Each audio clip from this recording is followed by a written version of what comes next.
कि लोकतंत्र सुचारू रूप से चले, इसके लिए मजबूत विपक्ष का होना बहुत जरूरी है कि विपक्ष को जनता के सवालों से कोई मतलब नहीं है, कोरी बकवास करना उसका काम भर रह गया है और खुद ऐसी कोरी बकवास करके संसद सत्र को खराब करके अपनी पीठ को थपथपाना विपक्ष का काम रह गया है।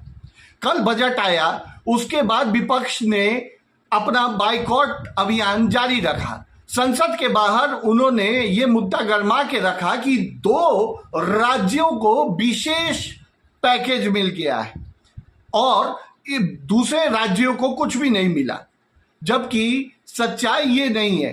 2 राज्य, ये वो 2 राज्य हैं जो पिछड़े हुए राज्य थे और आपको ये याद रखना होगा, ये किसी राज्य का बजट नहीं, ये पूरे भारत का बजट है और इसमें जो पिछड़ा है उसको कुछ ना कुछ विशेष सहायता देकर ही आगे करना होगा। आज मल्लिकार्जुन खड़गे का एक बयान आया कि हम इसका विरोध करते हैं बजट का, क्योंकि आपने जलेबी और समोसा रख के सिर्फ बिहार और आंध्र प्रदेश को दे दिया, जबकि ऐसी सच्चाई नहीं है। इन राज्यों को विशेष पैकेज अलग से दिया गया है और बाकी राज्यों के लिए भी इस बजट में बहुत कुछ है। बेहतर था कि इस पर एक कंस्ट्रक्टिव चर्चा होती। देखिए, जिस बिहार को ये एक्स्ट्रा अलॉटमेंट हुआ है, उस एक्स्ट्रा अलॉटमेंट पर ये पूर्व उप मुख्यमंत्री की माताजी अलग सवाल उठा रही हैं और कह रही हैं कि ये तो सत्ता में रहने के लिए हम बिहार को इतना मिला है। ये सुनिए। देखिए, जो बजट आया है बिहार के लिए और पूरे देश के लिए, ये कुर्सी बचाने के लिए आंध्र प्रदेश में और बिहार के दिया है। कुर्सी बचाने के लिए माननीय नरेंद्र मोदी जी अपना कुर्सी बचाने के लिए 2 राज्य के दिए हैं और सब राज्य छोड़ दिए, पूरा देश छोड़ दिए। तो ये तो पॉकेट मिला है, पॉकेट से क्या होगा?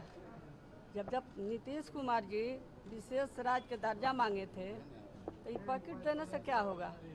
बिहार अब सोचने वाली बात यह है कि आप उसी बिहार की प्रतिनिधि की माताजी हैं जिस बिहार को तरक्की की जरूरत थी। अगर आपके बिहार को ये चीजें मिली हैं तो आपको इसका स्वागत करना चाहिए। मैं ये क्यों कह रहा हूं, क्योंकि यूपीए सरकार के दौरान भी जब लालू यादव रेल मंत्री थे, उन्होंने भी कुछ ट्रेनें बिहार के लिए चलवाई थी। मैं यहाँ किसी एक पार्टी की बुराई करने के लिए नहीं बैठा हूं और जब वो ट्रेन चलाई गई थी उस समय बिहार ने उसका स्वागत। हाँ, लेकिन ये दूसरी बात है कि 2005 से बिहार विशेष राज्य का पैकेज का नारा बुलंद किया है और 2004 में यूपीए सरकार में आपके पतिदेव श्रीमान लालू यादव थे, लेकिन उन्होंने अपनी बार्गेनिंग सिर्फ अपने मंत्री पद और इसके अलावा अपने ऊपर लगे केसों को शांत करने के लिए, और उन्होंने बिहार के लिए कोई विशेष राज्य का पैकेज तब नहीं मांगा, उसके अगले 5 साल भी नहीं मांगा। चीफ मिनिस्टर ने कहा कि हमारे राज्य को कुछ नहीं मिला है, इसलिए हम नीति आयोग की बैठक का बहिष्कार करेंगे। शायद वो भूल गए कि यूपीए 1 की सरकार में जब डीएमके था उस समय तमिलनाडु को ढेर सारे विशेष सहायता दी गई। अगर आपको ये ध्यान ना हो तमिलनाडु के मुख्यमंत्री जी, तो आप गूगल पर सर्च कर सकते हैं कि कैसे आपकी डीएमके पार्टी ने तमिलनाडु के लिए विशेष सहायता ली। आप अगर आज कह रहे हैं कि सरकार ब्लैकमेल होकर बिहार और आंध्र प्रदेश को विशेष सहायता दे रही है, जबकि वो पिछड़े राज्य हैं दोनों राज्य, तो फिर मुझे लगता है उस समय डीएमके ने भी शायद ब्लैकमेल ही किया था। तो बेहतर है भारत के बजट को भारत के अनुसार ही रहने दिया जाए और संसद जो आम जनता के पैसे से चलता है उसको कोरी राजनीति के लिए नहीं इस्तेमाल किया जाए। समाजवादी पार्टी भी इसमें पीछे नहीं रही, वो तो उत्तर प्रदेश के अलावा और भी उठ के अयोध्या तक चली आई कि अयोध्या को कुछ नहीं मिला। अरे भाई साहब, अभी अभी रामलला का मंदिर बनने के समय अयोध्या का विशेष विकास किया गया। उस समय किसी राज्य या किसी पार्टी ने या किसी राज्य ने ये सवाल नहीं उठाया कि अयोध्या में ऐसा विशेष विकास हो रहा है और हमारे यहाँ क्यों नहीं हो रहा।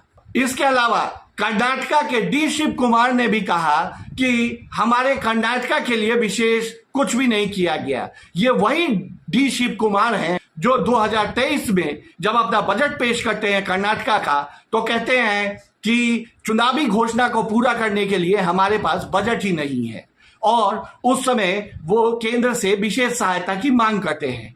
एक तरफ आप रेबड़ी बांटने का इंतजाम अपने मैनिफेस्टो में करते हैं ताकि चुनाव जीतें, और आप फिर विशेष सहायता उस समय मांगते हैं अपने बजट को संतुलित करने के लिए। तब भी किसी राज्य ने यह नहीं कहा कि कर्नाटक को अलग से पैकेज क्यों दिया जाए। तो आप याद रखिए, चाहे वो बिहार हो, आंध्रा हो, तमिलनाडु हो, कर्नाटका हो, मध्य प्रदेश हो, उत्तर प्रदेश हो, भारत के पूर्वोत्तर से लेकर दक्षिण तक कोई भी राज्य हो, सभी के सभी भारत में आते हैं, और भारत में कभी ना कभी हर राज्य के लिए विशेष कुछ ना कुछ किया गया है।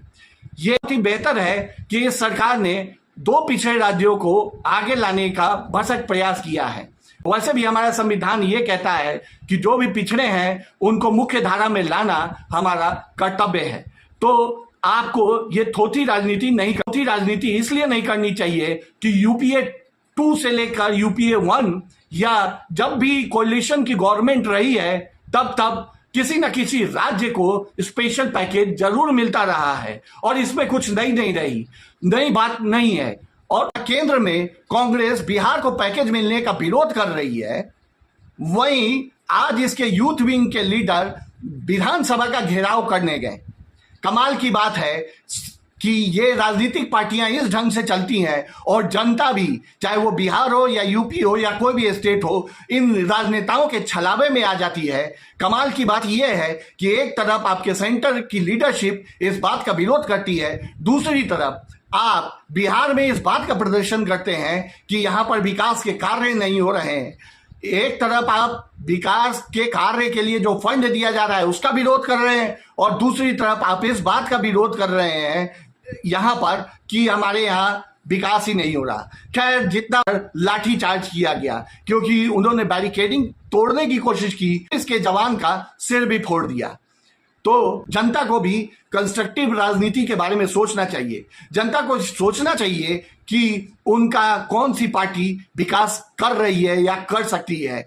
जनता को अब राजनीतिक पार्टियों से ऊपर उठ के ये सवाल पूछना होगा कि उनके राज्य में क्या विकास हुआ है, और इसके अलावा उनके टैक्स के पैसों से बने हुए हॉस्पिटल हो, स्कूल हो, उनमें बेहतर तरीके से कार्य हो रहा है या नहीं हो रहा।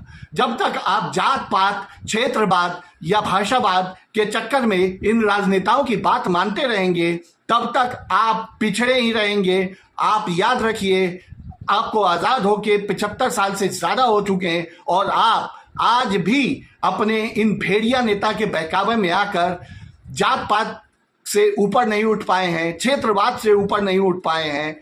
आपको भारतीय बन के सोचना होगा और अपने हर उम्मीदवार से ये पूछना होगा कि 75 सालों में उन्होंने क्या किया।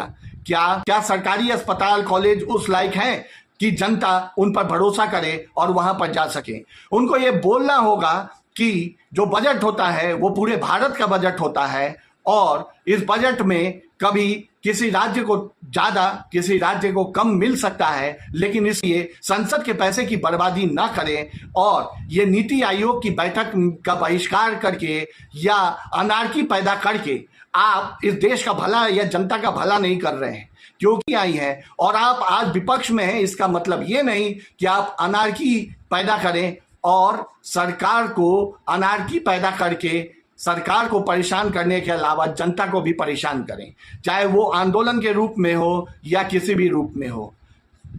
कंस्ट्रक्टिव विपक्ष की भूमिका निभाएं। तो आज विपक्ष के दोहरे चरित्र पर मैं सवाल उठाता हुआ आप भी सोचें कि आपका उम्मीदवार बेहतर है या नहीं। धन्यवाद।